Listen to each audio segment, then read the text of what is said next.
안녕하세요. 요즘 시장 보면 좀 부담스럽다고 느끼시는 분들 많으시죠? 개별 주식 투자하자니 좀 망설여지고 그렇다고 장기적인 자산 성장을 아예 포기할 순 없잖아요. 그럴 때 있잖아요. 꾸준히 배당금을 늘려온 좀 속이 꽉 찬 그런 기업에 투자하는 방법 생각해 볼 만 하거든요. 네, 오늘은 바로 이런 전략을 아주 잘 담아낸 대표적인 상품이죠. 뱅가드 디비덴드 어프리시에이션 ETF, 줄여서 VIG. 여기에 대해 한번 속속들이 파헤쳐 보겠습니다. VIG가 도대체 어떤 기준으로 기업을 고르는지, 그래서 어떤 특징들을 갖게 되는지, 또 과거 성과는 어땠고, 위험 요인은 없는지, 이런 것들 좀 짚어볼 거고요. 그리고 더 나아가서 여러분의 그 투자 계획 안에서 VIG가 어떤 역할을 할 수 있을지, 또 어떻게 활용하는 게 가장 효과적일지, 특히 또 저희 한국 투자자 입장에서 고려해야 할 점들 있잖아요. 그런 것까지 오늘 이 시간 동안 명쾌하게 정리해드리겠습니다. 자, 준비되셨나요? 그럼 시작해보죠. VIG의 핵심 아이디어, 이건 아주 명확합니다. 그냥 지금 당장 배당을 많이 주는 회사가 아니에요. 그게 아니고 과거에도 꾸준히 배당을 늘려왔고 앞으로도 그럴 가능성이 높은 기업, 이걸 찾는 데 집중하는 거죠. 가장 중요한 조건이 뭐냐면 최소 10년 이상 연속으로 배당금을 올려준 미국 기업이어야 한다는 겁니다. 그러니까 반짝 높은 배당률 이런 것보다는 어려운 시기에도 성장을 계속했다는 그 증명된 꾸준함, 이걸 더 높이 사는 거죠. 네, 맞습니다. 그 10년 연속 배당 증가라는 기준이요. 생각보다 이게 되게 강력한 필터 역할을 해요. 이게 그냥 과거 기록이 아니라 기업의 어떤 내재적인 힘, 뭐랄까 기업 DNA 같은 걸 보여주는 중요한 신호거든요. 경기가 좋든 나쁘든 꾸준히 이익을 내고 또 그걸 주주랑 나눌 만큼 현금 흐름이 안정적이다. 이런 뜻이니까요. 재무 건전성은 기본이고 경영진이 또 주주 가치를 얼마나 중요하게 생각하는지 이런 것도 좀 엿볼 수 있죠. 근데 단순히 배당만 늘렸다고 그냥 다 담는 건 또 아니라고 들었는데요. 뭔가 제외하는 기준도 있다면서요? 네네, 그거 아주 중요한 포인트입니다. 배당 수익률이 비정상적으로 높은 그 상위 그룹은 또 제외를 해요. 이게 왜 필요하냐면 가끔 기업 자체는 되게 어려운데 주가가 확 빠져서 배당 수익률만 높아 보이는 그런 경우가 있거든요. 그 함정 같은 거요? 그렇죠. 이걸 소위 배당 함정, 디비덴드 트랩이라고 부르는데 VIG는 이런 위험을 미리 딱 걸러내는 장치를 둔 겁니다. 그러니까 결과적으로 보면 재무적으로 아주 탄탄하고 경영의 질도 어느 정도 검증된 그런 우량 기업들 중심으로 포트폴리오가 구성될 가능성이 훨씬 높아지는 거죠. 그렇군요.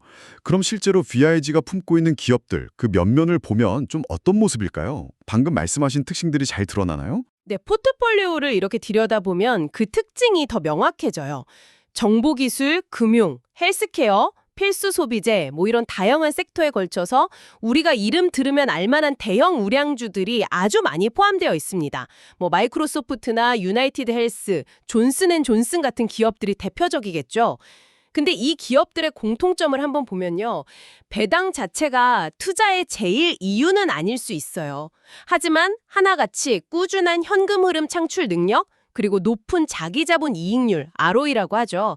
이런 우수한 수익성 지표를 오랫동안 유지해 왔다는 특징이 있습니다. 그러니까 배당 성장은 이런 기업들의 어떤 퀄리티를 보여주는 하나의 결과물이다. 이렇게 볼 수도 있겠네요. 네, 정확합니다. 그런 셈이죠. 그럼 성과 측면에서는 어땠을까요? 그 꾸준함이 성과로도 좀 이어졌는지 궁금한데요. 장기 성과를 보면요. 되게 흥미로운 점이 발견됩니다. 총수익률 기준으로 보면 VIG는 S&P 500 같은 미국 대형주 지수와 대체로 그냥 비슷한 수준의 연평균 수익률을 기록해 왔어요. 그런데 여기서 중요한 차이가 있어요. 어떤 차이예요? 시장이 하락하거나 아니면 변동성이 막 커지는 그런 불안정한 국면 있잖아요. 그때는 VIG가 S&P 500보다 상대적으로 덜 떨어지고 변동성 자체도 낮은 경향을 뚜렷하게 보였다는 겁니다. 안정적이라는 건 상당히 매력적인데요. 근데 혹시 그 안정성 때문에 놓치는 기회비용 같은 건 없을까요? 예를 들어 시장이 아주 막 뜨거울 때는 오히려 좀 뒤처진다거나 할 수도 있지 않나요? 네. 정확한 지적이십니다. 그게 바로 VIG 전력이 어떻게 보면 양면성이죠. 안정성이 높은 이유는 앞서 말씀드린 것처럼 편입된 기업들의 이익 방어 능력이 뛰어나고 또 그 엄격한 기준 자체가 포트폴리오의 질을 높게 유지하기 때문인데요. 하지만 바로 그 이유 때문에 시장이 막 특정 테마나 성장 기대감만으로 급등하는 강세장, 특히 기술주 중심의 랠리가 막 펼쳐질 때는 시장 전체 수익률을 좀 밑돌 수도 있습니다. 그렇군요. 그래서 VIG의 목표가 언제나 시장을 압도하는 초과 수익을 내는 것, 이거라기보다는요, 위험 대비 수익률을 높여서 장기적으로 안정적인 복리 효과를 추구하는 데 있다.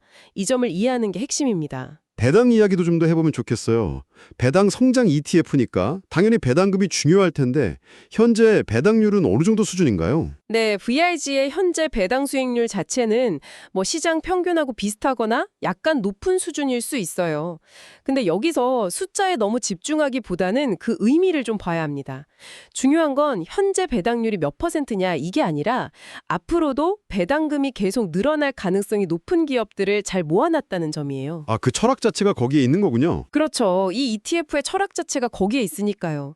그리고 실제로 분기마다 지급되는 그 배당금을 어떻게 활용하느냐가 장기 수익률에 정말 큰 영향이 미칩니다. 배당금을 받아서 바로 재투자하는 거, 그거 말씀이시죠? 그렇습니다. 배당금을 받아서 그걸로 바로 VIG를 추가 매수하는 거죠. 이게 바로 그 유명한 복리의 마법을 극대화하는 방법입니다.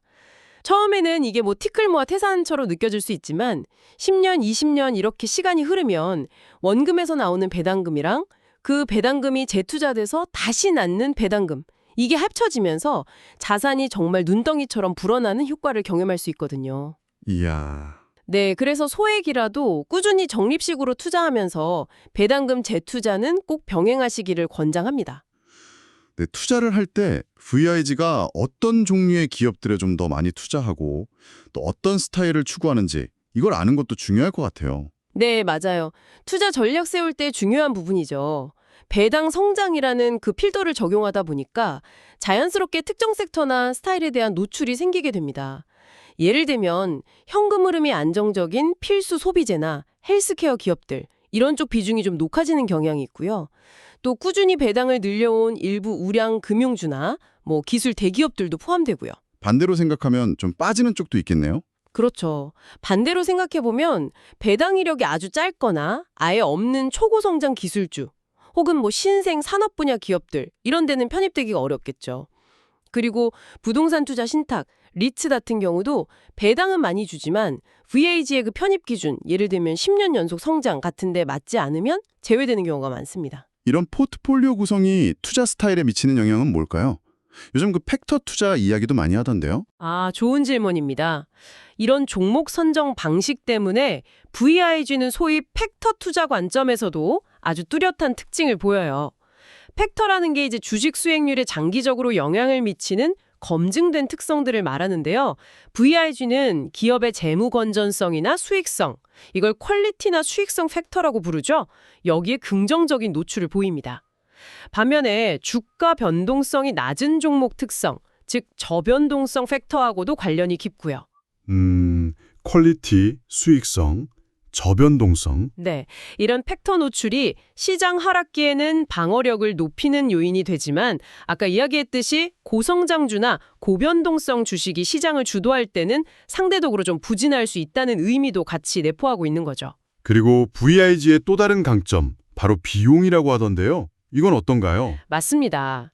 VIG의 진짜 가장 큰 매력 중 하나는 운용 보수가 정말 낮다는 점이에요. 연 0.06% 수준이니까 이건 뭐 업계 최저 수준이죠. 와, 0.06%요? 네, 장기 투자에서는 이 작은 보수 차이가 나중에 복리 효과랑 맞물리면서 상당한 수익률 차이로 나타나거든요. 10년, 20년 투자한다고 생각하면 절대 무시할 수 없는 부분입니다. 그리고 운용 자체도 지수를 아주 충실히 따라가도록 설계되어 있어서 지수와의 성과 차이, 그러니까 추종 오차도 매우 작은 편이고요. 거래량도 아주 풍부해서 투자자가 원할 때 큰 비용 부담 없이 쉽게 사고 팔 수 있다는 것도 장점이죠. 네. 이 낮은 총 비용 구조가 VIG의 장기 성과에는 보이지 않는 아주 강력한 플러스 요인이 되는 겁니다. 그럼 어떤 시장 상황에서 VIG가 좀 더 힘을 발휘할 수 있을까요? 뭐 타이밍을 딱 맞출 수는 없겠지만 그래도 좀 기대해 볼 만한 환경 같은 게 있을까요? 네, 정리를 좀 해보면 이렇습니다. 시장이 하락하거나 변동성이 커지는 국면, 그때는 VIG의 퀄리티하고 저변동성 특성이 빛을 발할 가능성이 높아요. 아, 그럴 때 더 안정적이라는 거죠. 네, 상대적으로 덜 떨어지고 안정적인 모습을 기대해 볼 수 있죠. 또 금리가 하락하거나 좀 안정되는 시기에는 꾸준히 성장하는 배당의 가치가 부각되면서 긍정적인 영향을 받을 수도 있고요. 반대로 한번 생각해 볼까요?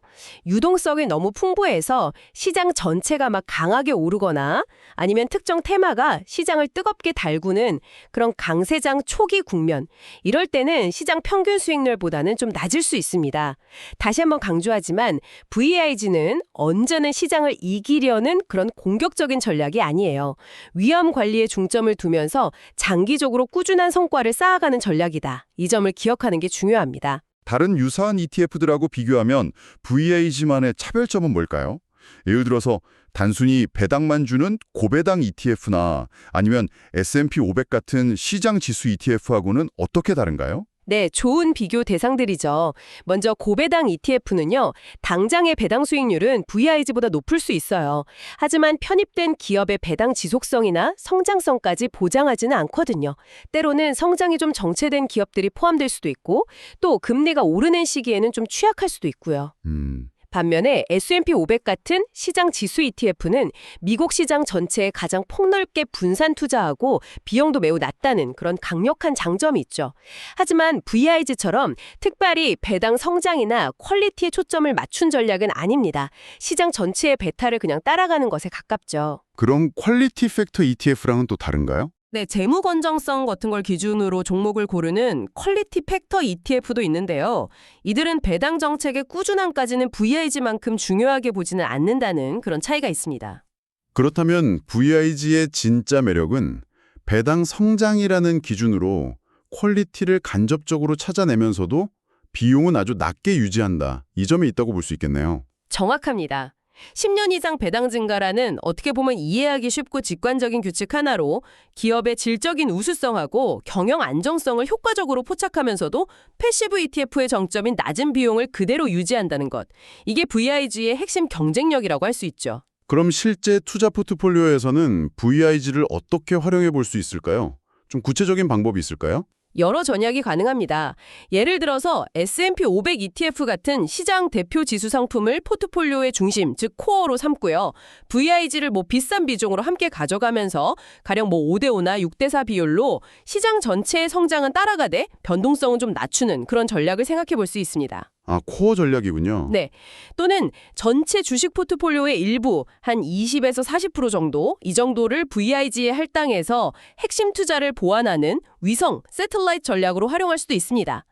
포트폴리오 전체의 안정성을 높이고 장기적인 현금 흐름 성장을 좀 보강하는 그런 역할을 기대하는 거죠. 하지만 아무리 좋은 전략이라도 위험 요인은 항상 존재하잖아요. VIG 투자할 때 특별히 좀 유의해야 할 점은 뭘까요? 물론입니다. 어떤 투자든 위험하고 유의사항을 아는 게 중요하죠. 첫째, 가장 기본적인 건데요. 과거의 배당 증가 실적이 미래의 배당 증가를 보장하지는 않는다는 점입니다. 기업 환경은 계속 변하고 아무리 우량 기업이라도 실적이 안 좋아지면 배당을 줄이거나 중단할 수 있어요. 실제로 매년 VIG 편입 기준에서 탈락하는 기업들이 나옵니다. 아, 그렇죠. 그리고 아까 말씀하신 것처럼 기술주 비중이 상대적으로 낮은 점, 이것도 고려해야 할 것 같은데요. 맞습니다. 그게 두 번째 유의사항인데요. 현재 시장을 주도하는 초대형 기술주들, 이른바 매그니피7 같은 기업들 있잖아요. 이들 중 일부는 배당을 안 주거나 배당 이력이 짧아서 VIG에 편입되지 못하는 경우가 많습니다. 만약에 이 소수 기술주가 시장 전체 상승을 막 이끄는 그런 국면이라면 VIG의 상대 수익률은 좀 저조할 수 있겠죠. 네. 세 번째는 금리나 인플레이션 같은 거시경제 환경 변화입니다. 이런 변수들이 배당 성장주의 가치 평가 방식에 영향을 줄 수 있고요. 마지막으로 우리 한국 투자자 입장에서 빼놓을 수 없는 게 있죠. 바로 환율 변동 위험하고 세금 문제입니다. 아, 맞다. 해외 ETF니까 원달러 환율 변동에 따라서 수익률이 달라질 수 있고 세금도 국내 주식이랑은 다르죠. 네, VIG는 달러 자산이니까 원달러 환율 변동에 그대로 노출됩니다. 환율이 오르면, 즉 원화 가치가 떨어지면 환차익이 생기지만 반대로 환율이 내리면 원화 가치가 오르면 환차손이 발생할 수 있죠. 단기적으로는 이 환율 변동이 수익률에 꽤 큰 영향을 줄 수 있습니다. 그렇죠. 그래서 특정 시점에 큰 금액을 한 번에 딱 투자하기보다는 장기적인 관점에서 꾸준히 분할 매수하면서 투자 시점을 분산시키는 거, 이게 환율 위험을 관리하는 데 도움이 됩니다. 세금 측면에서는 분기별로 받는 배당금에 대해서 미국에서 15% 세율로 원천징수가 되고요. 연간 금융소득이 2천만 원을 넘어가면 금융소득 종합과세 대상이 될 수도 있습니다. 또 ETF를 매도해서 차익이 발생하면 연간 250만 원 기본 공제 후에 22%의 양도소득세를 내야 한다는 점도 미리 알고 계셔야 합니다. 복잡하네요. 그렇다면 실제 투자에 나선다면 어떤 식으로 접근하는 게 좋을까요? 좀 구체적인 액션 플랜 같은 걸 제시해 주실 수 있나요? 네, 예를 들어서 처음 시작할 때는 부담 없는 금액, 가령 100만 원이나 1000달러 정도, 이 정도를 먼저 투자해 보고요. 그 후에는 매달 또는 분기별로 일정 금액, 예를 들어 30만 원 또는 300달러, 이걸 꾸준히 추가 매수하는 적립식 투자, 이걸 설정하는 게 가장 일반적이고 효과적인 방법입니다. 적금 붙듯이요? 그렇죠. 마치 적금 붓듯이 꾸준히 하는 거죠. 그리고 증권사 계좌에서 배당금이 지급되면 자동으로 VIG를 재매수하도록 배당금 자동 재투자 설정을 해두는 거. 이게 복리 효과를 극대화하는 핵심입니다. 만약에 시장이 예상치 못하게 크게 하락하거나 변동성이 확 커질 때 여유 자금이 좀 있다면 평소 적립하는 금액 외에 소액을 추가로 매수하는 것도 장기적으로 보면 평균 매입 단가를 낮추는 좋은 전략이 될 수 있습니다. 혹시 은퇴 시점이 다가오는 투자자에게도 VIG가 좀 의미가 있을까요? 네, 충분히 의미 있을 수 있습니다. 은퇴가 가까워질수록 일반적으로는 투자 포트폴리오의 변동성을 점진적으로 줄여나가는 게 권장되는데요. 이때 VIG처럼 상대적으로 안정적인 자산의 비중을 늘리는 전략을 고려해 볼 수 있습니다. 꾸준한 배당 성장하고 낮은 변동성은 은퇴 후 현금 흐름 확보나 자산 보존에 도움이 될 수 있거든요. 그렇군요. 기대 수익률은 어느 정도로 생각하는 게 좀 현실적일까요? 과거 데이터만 보면 꽤 높아 보이기도 하는데요. VIG의 과거 장기 성과가 연평균 두 자릿수에 가까운 총수익률을 보여준 기간도 분명히 있습니다. 하지만 미래 수익률을 예측할 때는 항상 좀 보수적으로 접근하는 게 현명합니다. 시장 상황은 언제나 변하기 때문이죠. 여러 요인을 감안했을 때 장기적으로 보면 연평균 한 자릿수 후반, 그러니까 한 7, 9%에서 두 자릿수 초반, 한 10, 12% 정도의 총수익률을 기대하는 것이 비교적 합리적인 가정이 아닐까 싶습니다. 네. 근데 여기서 중요한 건요. 처음 투자한 작은 금액만으로는 배당금 효과를 체감하기가 좀 어렵다는 점이에요. VIG 투자의 진짜 힘은 꾸준한 적립식 투자로 투자 원금 자체를 계속 키워나가고 그렇게 늘어난 원금에서 나오는 배당금을 재투자해서 복리 효과를 시간에 실어보내는 데 있습니다. 시간의 힘이군요. 그렇죠. 투자 기간이 길어질수록 그 효과는 정말 기하급수적으로 커질 겁니다. 특히 그 낮은 운용 보수는 겉으로 잘 드러나진 않지만 10년, 20년 뒤 최종 수익률에 상당한 차이를 만들어내는 조용하지만 아주 강력한 우군이 되어줄 겁니다. 자, 오늘 VIG에 대해서 정말 깊이 있게 이야기 나눠봤습니다. 정리를 좀 해보자면 VIG는 시장의 불확실성이 좀 걱정될 때 재무적으로 건전하고 또 꾸준히 배당을 늘려온 그런 우량 기업들의 아주 낮은 비용으로 분산 투자할 수 있는 상당히 매력적인 선택지다 이렇게 말할 수 있겠네요. 특히 시장 하락 시의 어떤 방어력이라든지 장기적인 복리 효과 그리고 좀 마음 편한 투자를 중요하게 생각하신다면 VIG를 통해서 꾸준히 모아가고 배당금을 재투자하는 전략 한번 고려해볼 가치가 충분하다고 생각합니다. 네, 맞습니다. VIG는 S&P 500 같은 핵심 시장 지수 투자와 함께 가져가면서 포트폴리오 전체의 안정성을 높이고 또 장기적인 관점에서 현금 흐름 성장을 추구하는 데 아주 유용한 도구가 될 수 있습니다. 특히 위험 조정 수익률, 그러니까 내가 감수한 위험 대비 얼마나 안정적인 수익을 얻었는가, 이걸 중요하게 생각하는 장기 투자자에게 더 적합하다고 봅니다.